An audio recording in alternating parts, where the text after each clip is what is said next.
The goal of a confidence interval is to use p hat to get a good estimation of p. We do that by an interval centered on p hat that encapsulates a certain percentage of the data, typically 95%. In that case, we say we are 95% confident the true proportion lies between L and M. We've already developed the tools necessary to find these values. For example, if p hat equals 0.73 and n equals 49, find the 95% confidence interval. Draw a picture, make two vertical lines, and shade outside. Since we want a 95% confidence interval, the middle area is 95%, making the two outsides be 2.5% each. Use this to find the z-score. It'll be plus or minus 1.96 since it's on both sides of the center. Set up the z-score formula and solve for p. In this case, we'll get p equal to 0.73 plus or minus 1.96 times the square root of 0.73 times 1 minus 0.73 over 49. This gives an interval of 0.606 to 0.854. This is the 95% confidence interval. We are 95% confident the true proportion lies in this interval.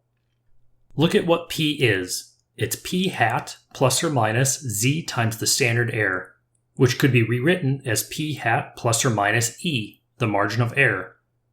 This is the general form of a confidence interval. All confidence intervals will look similar. If we want a different confidence level, the only thing that changes is z. Some common confidence levels are 99%, 95%, and 90%. A confidence interval is not a probability. It is wrong to say there is a 95% chance the true proportion lies in this interval. Let's draw a picture to demonstrate what a confidence interval means. I'll work with a 90% confidence interval, so it's less drawing. Before we draw the picture, here are the words. A 90% confidence interval means that if we took 100 random samples, we expect 90 confidence intervals to contain the true proportion by random chance alone. So if I draw 10 confidence intervals, we'll expect 9 of those to contain the true proportion. In this picture, that's true.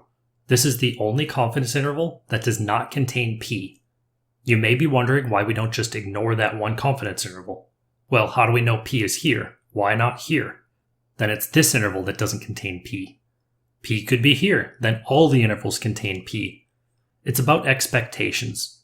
Of course, in practice, we'll only make a single confidence interval and have a certain confidence it contains the true proportion. Here are some common confidence levels. You should verify these and write them down. They come up frequently enough, it's worthwhile to just memorize them. The confidence interval formula is given by p hat plus or minus e, where e equals z times the standard error. Notice, to reduce e, you must increase the sample size.